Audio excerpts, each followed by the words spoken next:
Magandang araw mga kaibigan, mga kapatid. Salita ng Diyos na nakasulat sa Biblia sa pamamagitan ng Panginoong Hesukristo. Na ito ay dapat at kailangan talaga ninyong malaman.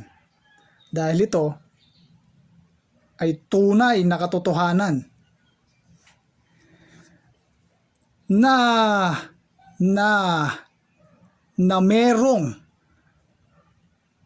napakalaking sumpa at kapahamakan ang taglay ng mga taong ito na nakasulat dito, na sinasabi ng Diyos sa pamamagitan ng Panginoong Hesukristo na dapat ninyong malaman.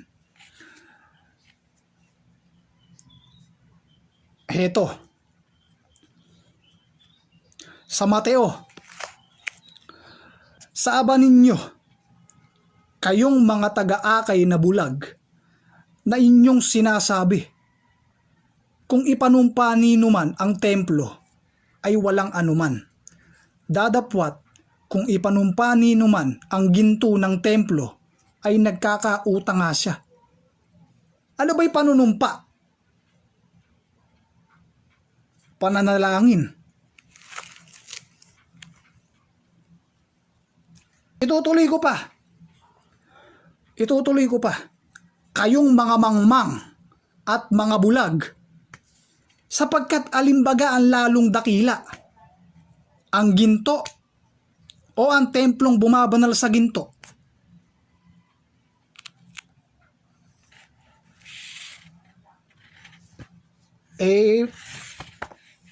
Ang templo, ang dakila. Templo lang ang bumabanal sa ginto Di ba? Kayong mga mangmang at mga bulag, sapagkat alimbaga ang lalong dakila, ang ginto o ang templong bumabanal sa ginto. Yung templo ang bumabanal sa ginto. Sino ba ang nagsasabi nito? Sino ba nagsasalita dito? Sino ba ang nagsasabi? Ang Panginoong Hesukristo. Itutuloy ko pa.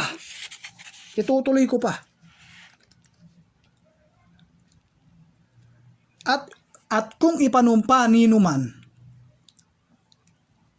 ang dambana, ay walang anuman. Dadapat kung ipanumpa ninuman ang handog na nasa ibabaw nito, ay nagkakautang nga siya. Malaking katampalasan at kademonyohan pala itong ganitong pamamaraan. Itutuloy ko pa. Kayong mga bulag, sapagkat alimbaga ang lalong dakila, ang handog o ang dambana na bumabanal sa handog. Alin daw ba yung lalong dakila?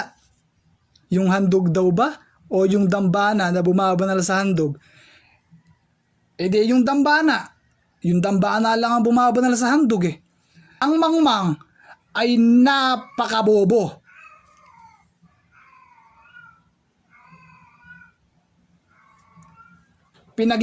Pinapaging dapat sa kabobohan ng mangmang.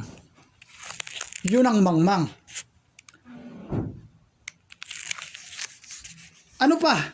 Marami pa, itutuloy ko pa. Sa Mateo,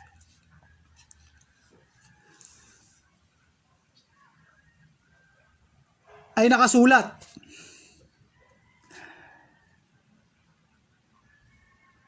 at sinabi ko sa inyo na marami ang magsisipang galing sa silanganan at sa kanluran, at magsisiupong kasama ni Abraham at ni Jacob,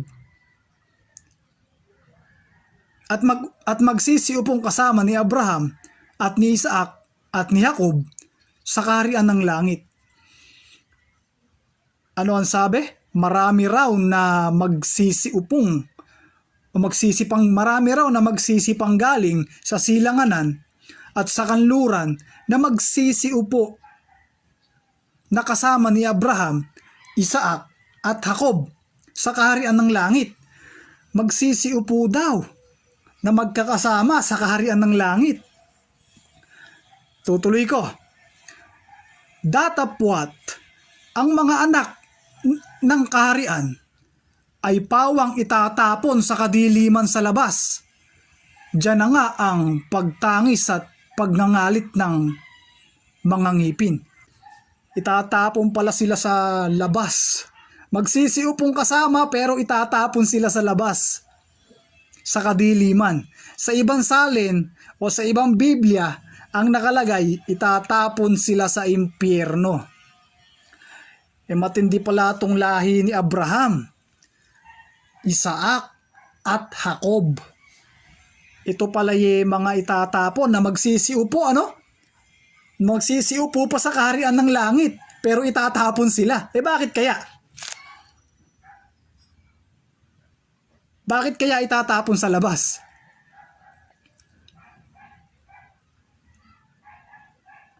At sa kadiliman, bakit kaya itatapon? Itutuloy ko pa, sa Roma. At sa ganito yung buong Israel ay maliligtas.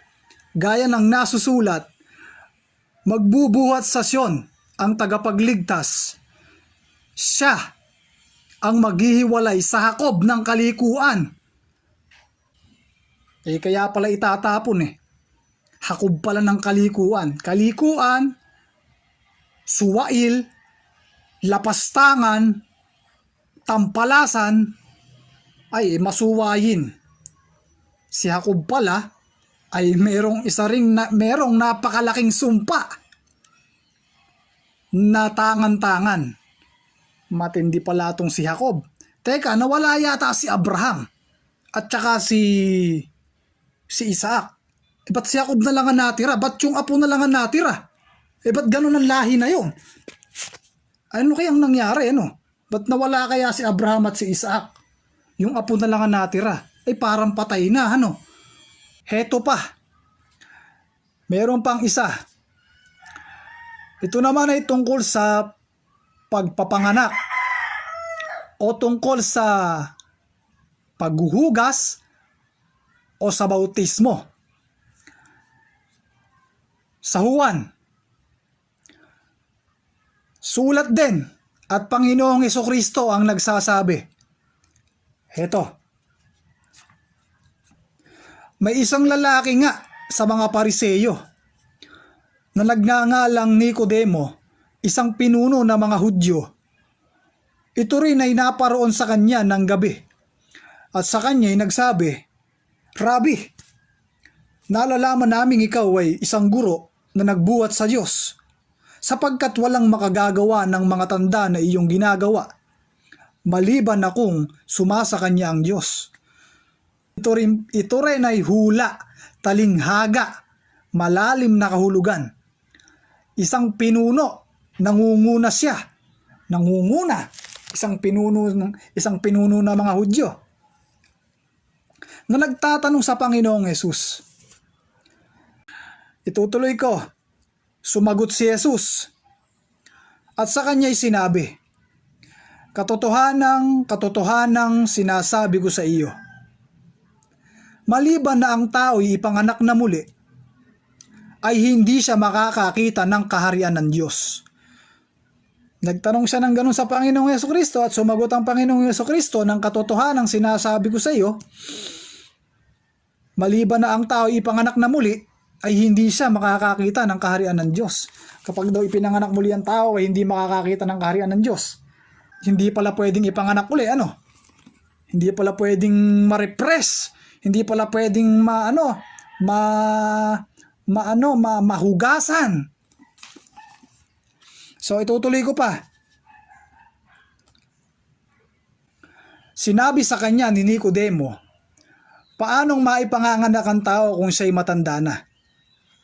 Makapapasok baga siyang bilang ikalawa sa tiyan ng kanyang ina at ipanganak?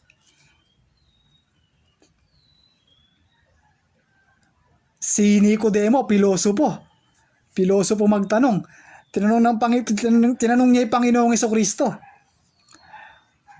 kung makakapasok daw ba yung matanda sa tiyan ng kanyang ina para panganak uli. Abe, syempre, hindi makakapasok dahil matanda na eh. Matanda na, malaki na. Paano ka makakapasok pa yun para ipanganak na muli? So, ayan yung kahulugan, yung sagot sa paliwanag ng pagpapanganak na ang ibig sabihin, paghuhugas o pagbabautismo. Itinanong niya kung paano makakapasok. Itutuloy ko.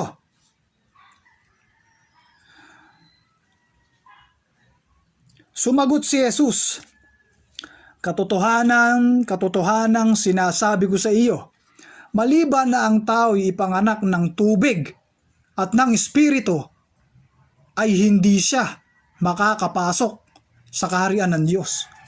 Ayun. Ayan, no? Sumagot si Jesus, katotohanang sinasabi ko sa iyo, maliban na daw na ang tao'y ipanganak ng tubig at ng espiritu, ay hindi makapapasok sa kaharian ng Diyos. Pagka pala na ipanganak ka o nahugasan ka ng tubig at ng espiritu, akala mo pala sa langit ka mapupunta. Hindi pala. Ikaw pala ay nasa sumpa. Isinumpa ka pala. Kasi hindi makakapasok sa kaharian ng langit o sa kaharian ng Diyos. Kaya walang kaligtasan na iisipin. At kung tungkol naman sa sinasabi ng iba na sa pangalan ng Panginoong Hesukristo matatapos ang panalangin o tatapusin, ay walang nakasulat at walang inuutos ang Panginoong Hesukristo na ganon. At kung tungkol nga doon sa mga bagay na yon, ay heto, babasahin ko sa Juan.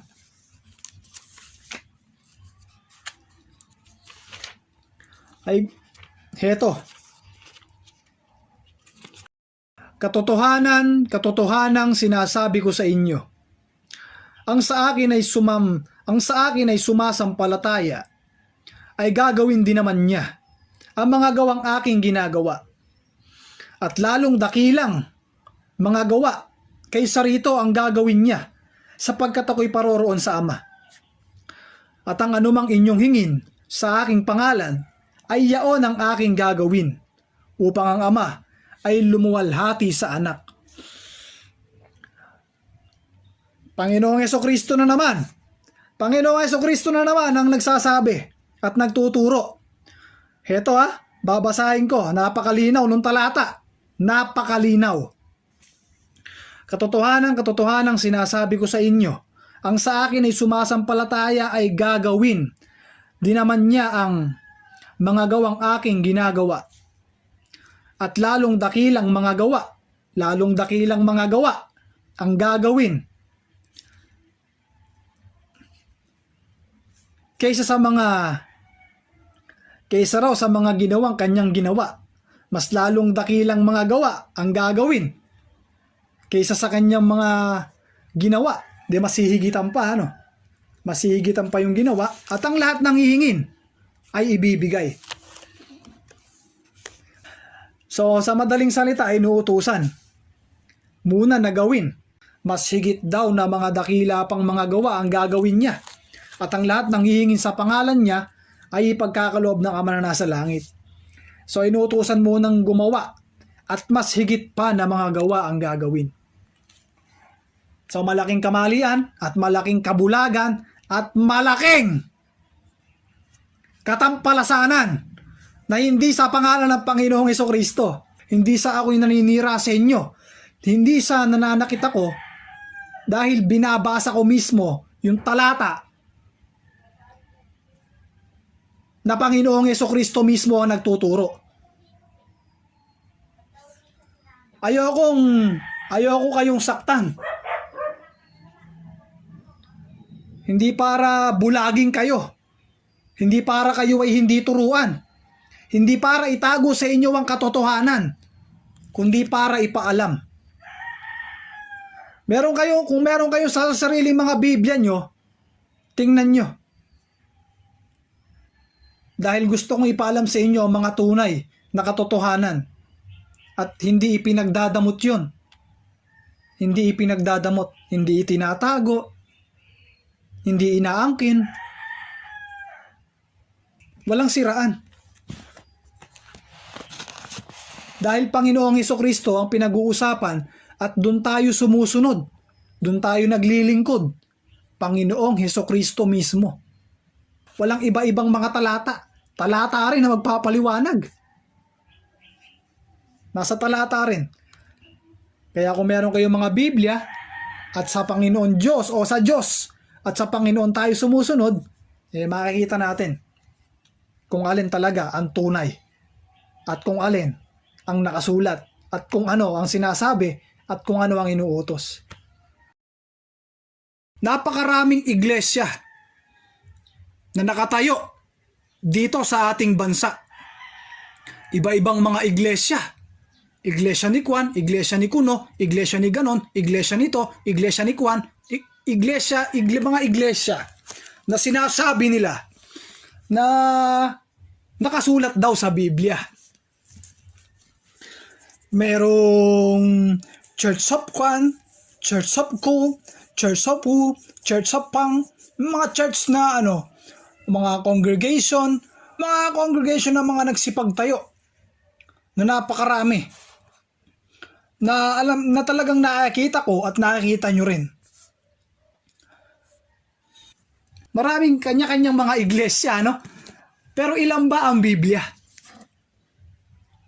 Yung Biblia, mura lang. Mura. Isa lang ang Biblia. Isa lang. Sa aking paglalakbay, simula pa nung pagkabata ako, o simula nung bata ako, ano ba ang relihiyon ng Pilipinas? Tayo isang lahi lang. Isang lahi na Pilipino ang lahi natin, hindi ba? Pero sa Biblia may iba-ibang lahi. Merong lahi ng masama, merong lahi ng mabuti, merong lahi ng maliligtas, merong lahi ng demonyo, merong lahi ng diablo, merong lahi ng anghel, merong lahi ng mga apostol, iba-iba. Pero sa madaling salita, dalawa lang 'yon. Sa pinakamabilis, lahi ng mabuti at lahi ng masama. Lahi ng maliligtas at lahi ng mapapahamak o mapaparusahan. Dalawa lang. Sa aking paglalakbay, napansin ko at nakita ko na ang mga reliyon dito sa ating bansa ay napakarami. Ang sinasabing iglesia, heto po, sa Mateo, sulat, hula ng Panginoong Hesukristo na ginawa ni Apostol Mateo. Sa Mateo, heto,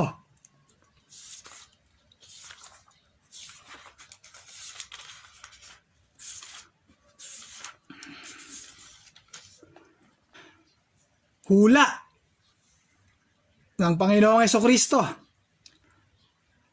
Salita ng Diyos sa pamamagitan niya na habang sila ay naglalakbay o natutupad ang hula sa mga bawat araw at taon, heto, sa Mateo.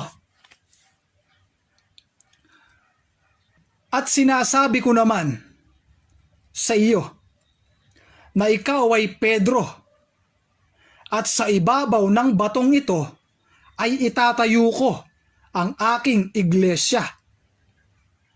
At ang mga pintuan ng Hades ay hindi magsisipanaig laban sa kanya.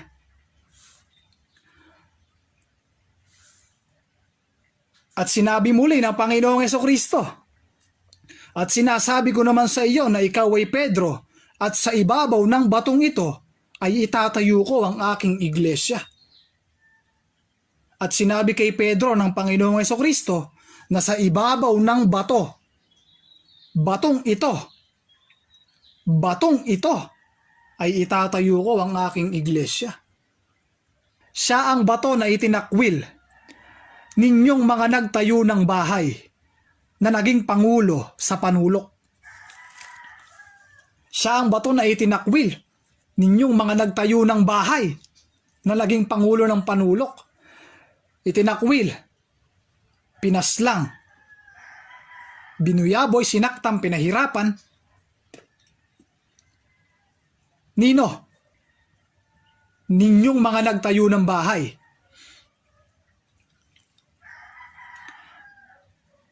Na ang Panginoon ay naging pangulo sa panulok. Siya ang bato na itinakwil ninyong mga nagtayo ng bahay. Ninyong mga nagtayo ng bahay. Itinakwil ng mga nagtayo